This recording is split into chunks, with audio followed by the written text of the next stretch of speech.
नमस्कार श्रोते हो, मराठी स्टोरी टेलर या चॅनलमध्ये आपले स्वागत आहे.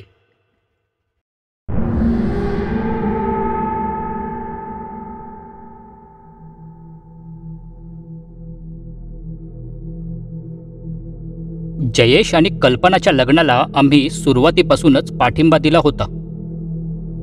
प्रेमविवाहाला घरच्यांचा विरोध असल्याने जबाबदारी आम्हा मित्रांवरच आली होती. त्यांच्या लग्नापासून ते राहायला भाड्याचे घर शोधण्यापर्यंत आम्ही सर्वांनी प्रयत्न केले होते.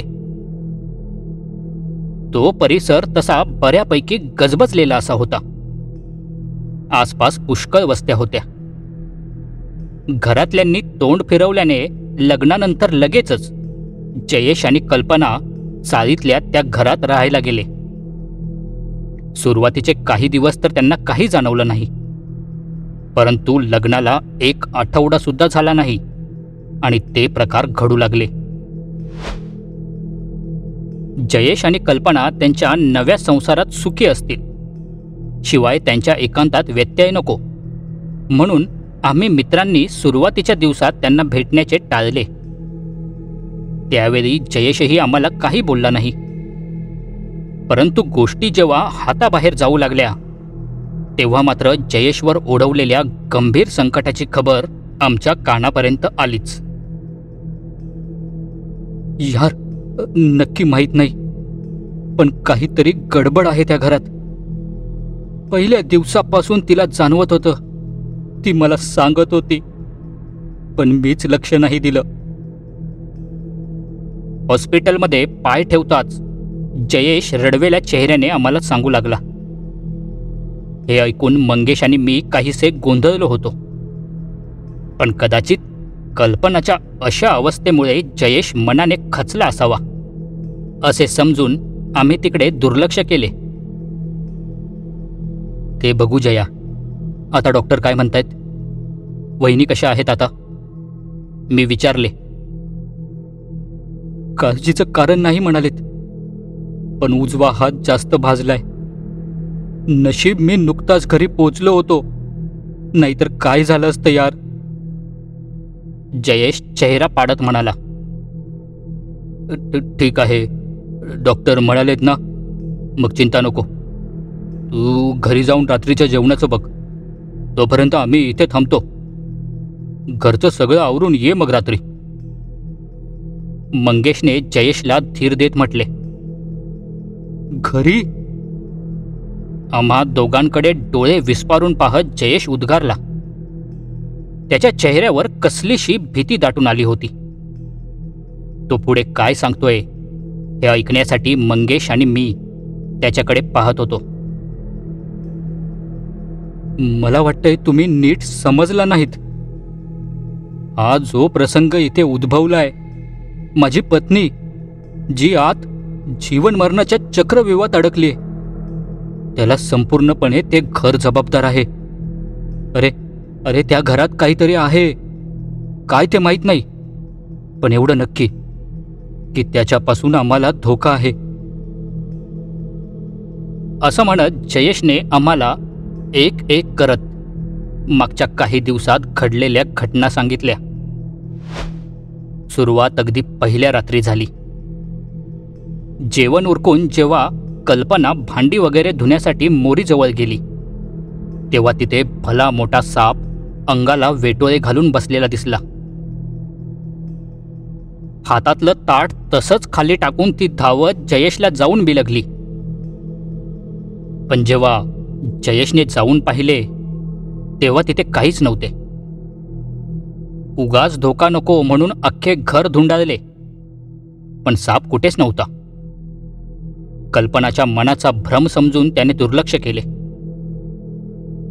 दुसऱ्या दिवशी दुपारी जयेश ऑफिसमध्ये होता तेव्हा कल्पनाचा फोन आला.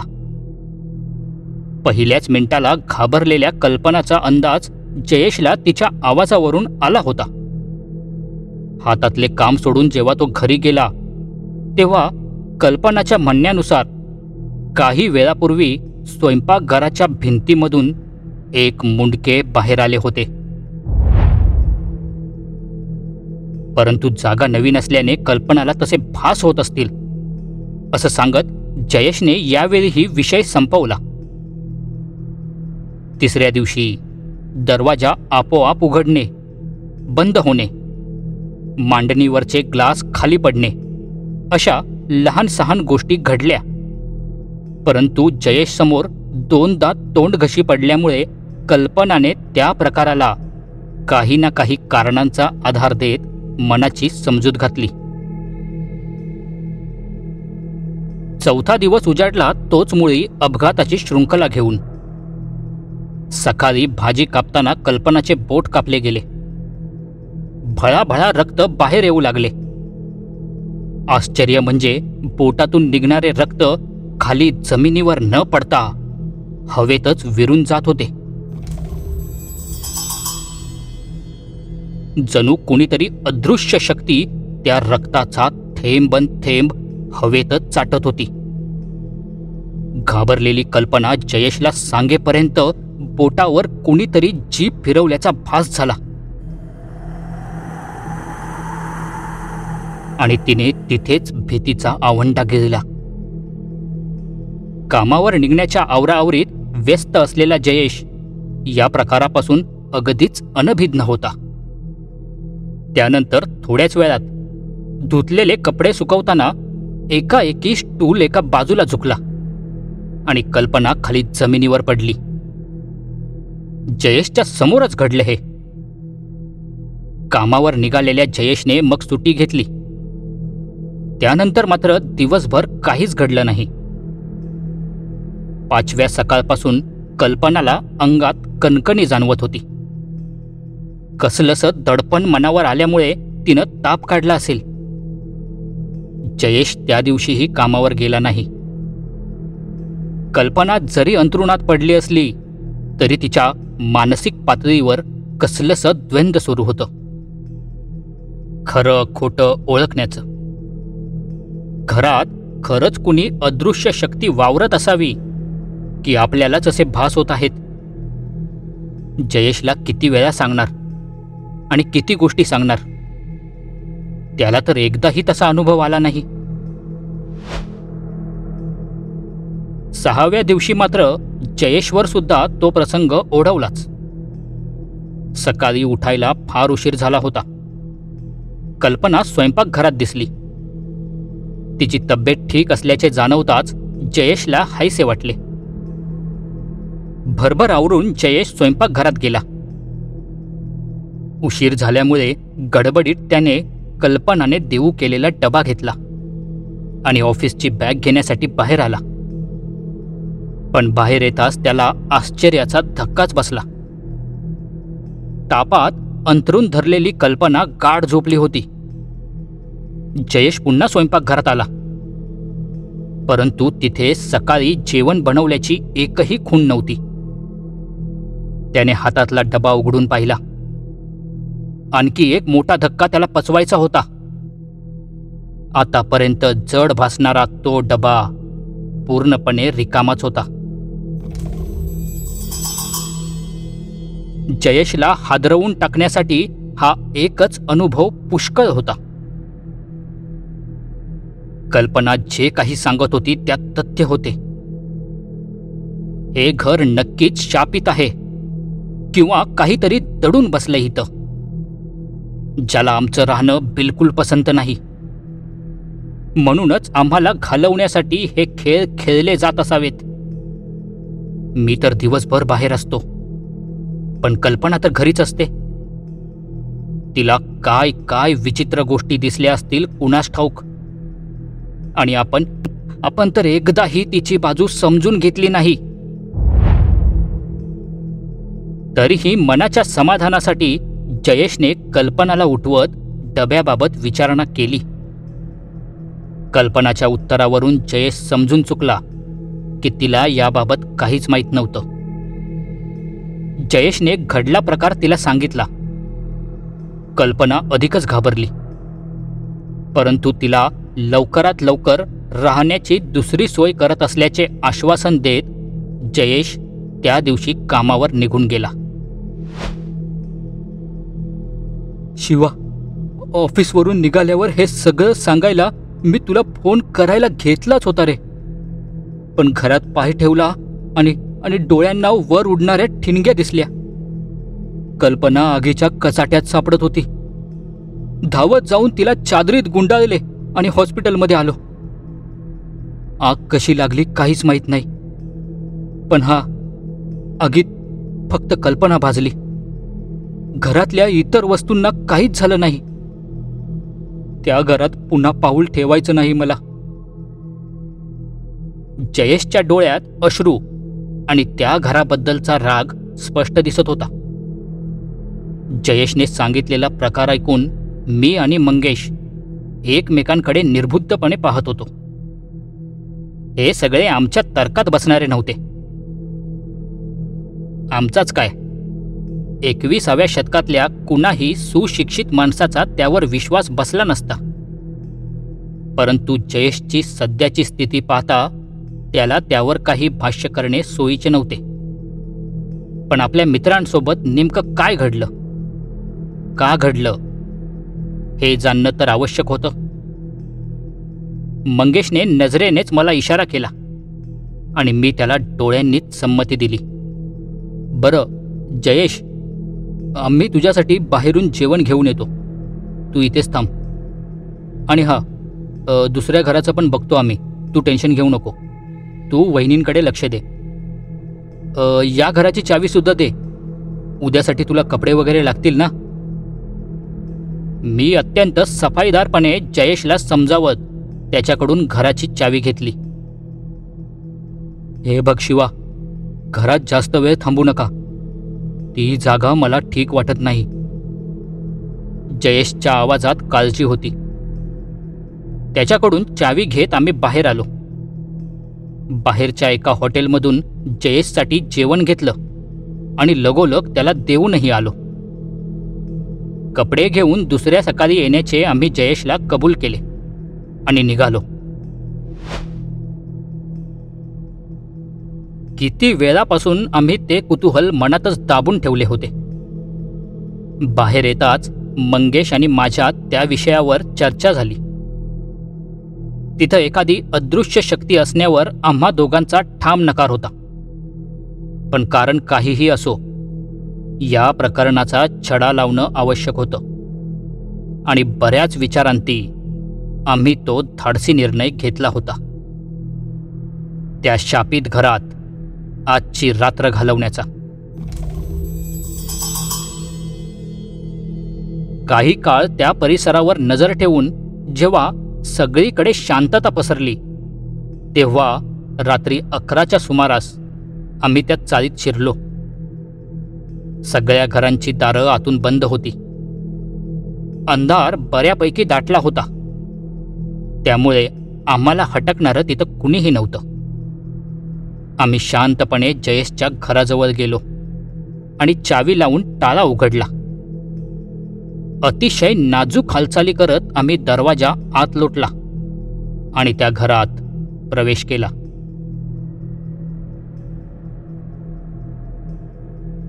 माझ्या मागे दरवाजा बंद करून मंगेशने लाईट ऑन केली. त्या प्रकाशात आम्ही एक एक करत घराचे निरीक्षण सुरू केले. सुरुवातीच्या आमच्या अंदाजाप्रमाणे घराच्या मागच्या बाजूकडील खिडकी, वरचे सिमेंटचे पत्रे, बाजूच्या भिंती हे सारे तपासायचे होते. जर कुणी घरात चोरून प्रवेश करत असावा तर तो याच 2-3 मार्गांनी करू शकेल असा आमचा कयास होता. म्हणून आम्ही सर्व काही तपासून पाहिले. साधारण 20 मिनिटे गेली आणि आमच्या मनात जितक्या शंका होत्या त्या एक एक करत नाहीशा झाल्या. घरात प्रवेश करण्यासाठी मुख्य दरवाजाशिवाय दुसरा कोणताही मार्ग नव्हता. यावर स्वयंपाकघरात उभे राहून मंगेश आणि मी काहीसे आश्चर्य व्यक्त करतच होतो की तितक्यात मंगेशची नजर खाली जमिनीवर पडली. कल्पना वहिनींसोबत घडलेल्या अपघाताच्या काही खुणा खाली पडल्या होत्या. अर्धवट जळालेल्या साडीचे, चादरीचे तुकडे फुटलेल्या बांगड्यांच्या काचा, जमिनीवर पडलेली 2-4 भांडी आणि आणि शिवा, अरे वहिनींच्या साडीचे तुकडे हेच आहेत ना? मंगेश टाचांवर खाली बसत विचारू लागला. हो, मी अंदाजानेच म्हटले. मग हे तुकडे कुणाच्या साडीचे आहेत? मंगेशने गूढपणे विचारले आणि मला सुद्धा नवल वाटले. मी खाली बसत त्याच्या हातातला तो साडीचा तुकडा घेतला. हिरवट किनार असलेला तो तुकडा एखाद्या जुनाट लुगड्याचा वाटत होता. इथं लुगडं नेसणारं कोण आहे तेव्हा? माझ्या मनात प्रश्न उमटला आणि नजर अवतीभोवती फिरू लागली. मंग्या, ते बघ काय आहे. मंगेशच्या पाठीमागे मला ती वस्तू दिसली आणि मी त्याचं लक्ष तिच्याकडे वेधलं. मंगेश मागे वळला आणि हळूच ती वस्तू गोळा करून हातावर घेतली. लाल बांगड्या? तो स्वतःशीच पुटपुटला. त्याची प्रश्नार्थक नजर माझ्याकडे पाहत होती. न उमगून मी काहीच म्हणालो नाही. मला वाटतंय वहिनींना वाचवायला शेजाऱ्यांपैकी कोणीतरी आलं असेल, मंगेशने तर्क मांडला. हो, आणि त्या बाईच्या लुगड्याचा काही भाग आणि बांगड्या इथे पडल्या असाव्यात. वहिनी तर हिरव्या बांगड्या घालतात. मी पुष्टी जोडली. ठीक आहे, मी हे सर्व काही साफ करतो. त्यानंतर आपण झोपू. मला वाटत नाही या घरात काही चुकीचं आहे, मंगेशने जांभई देत म्हटले. मी सुद्धा त्याला दुजोरा दिला, परंतु मला काहीतरी खटकत होते. जयेशने सांगितले त्याप्रमाणे कल्पना आगीच्या कचाट्यात सापडली तेव्हा तो घरात हजर होता आणि घरात इतर कुणीही नव्हते. कल्पनाला त्यानेच वाचवून तात्काळ हॉस्पिटलमध्ये भरती केले. मग ही हिरव्या लुगड्यातली आणि लाल बांगड्या घातलेली बाई कुठून बरं आली असावी? घरातला सगळा कचरा, आगीत जळालेल्या बिनकामाच्या वस्तू, असं सगळं काही एका पिशवीत भरून मंगेश ती पिशवी बाहेरच्या नाल्यात फेकून आला. तोपर्यंत मी बाहेरच्या खोलीत अंथरूण टाकले होते. मंगेश येताच दिवा मालवून आम्ही अंथरुणावर अंग टाकले आणि झोपी गेलो. साधारण मध्यरात्री 2चा सुमार असावा तो. मला झोप काही केल्या येत नव्हती.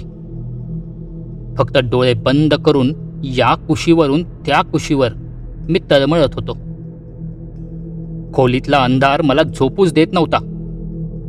उलट त्या अंधारामागचा गूढ सन्नाटा मला चौकस राहण्याचा इशारा देत होता. पण कधीपर्यंत? या जागरणाला काही मर्यादा हवी की? हात पाय ताणत मी कूस बदलणार तेवढ्यात आतल्या स्वयंपाकघरातून काहीशी अस्पष्ट खुडबुड ऐकू आली. मी चटकन डोळे उघडले आणि कानोसा घेऊ लागलो. त्या रहस्यमयी खोलीतल्या शांत वातावरणात मला जाणवलं की कुणीतरी घरात प्रवेश केला होता. अंगावरची चादर हळूच खाली करत मी दरवाजाकडे पाहिले. दार तर बंद होते. तितक्यात आतल्या खोलीत पुन्हा काहीतरी जमिनीवर पडल्याचा आवाज आला. यावेळी मी तो स्पष्ट ऐकला. बांगड्या खाली पडून फुटल्याचा आवाज. आत कोण असावं? कुणी चोर वगैरे, की जयेशला त्रास देणारं कुणीतरी?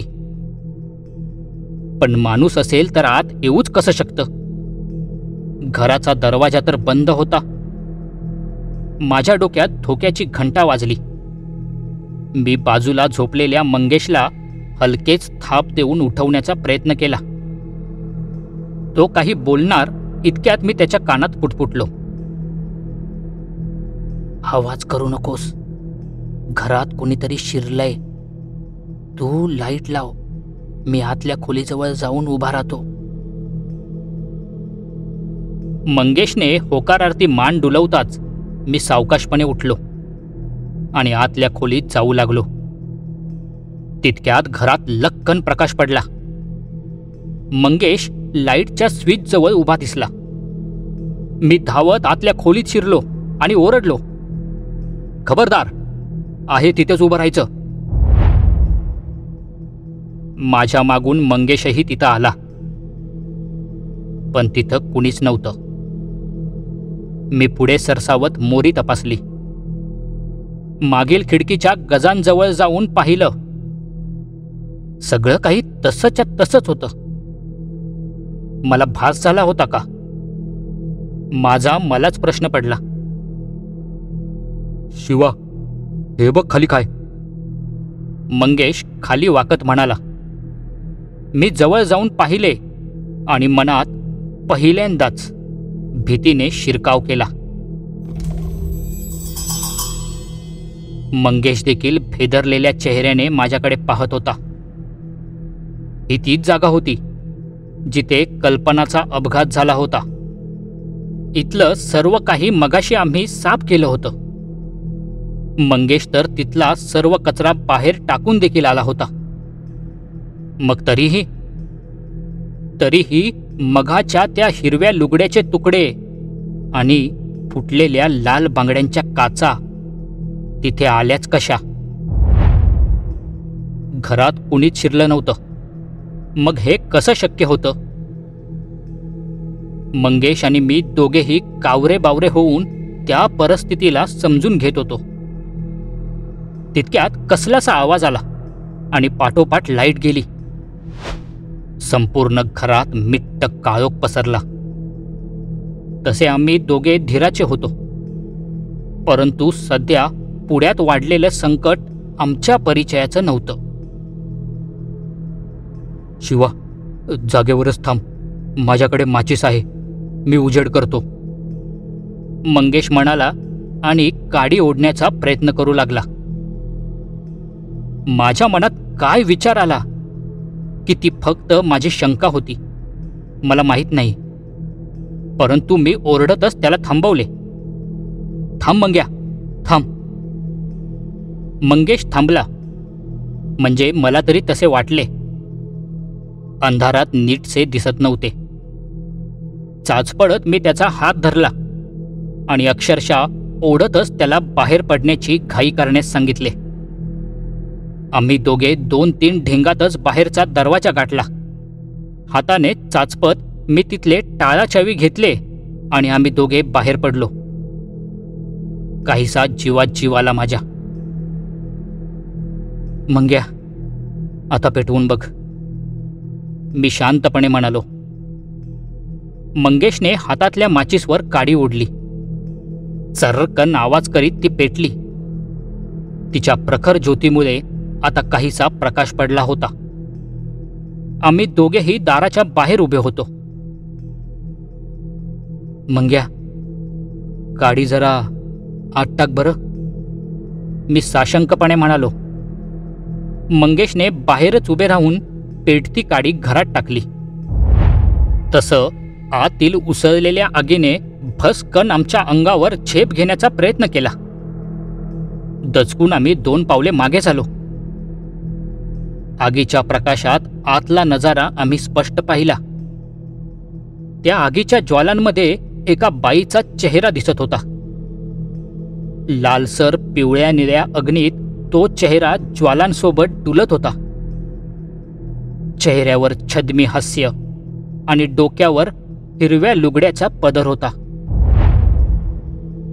वाचलास.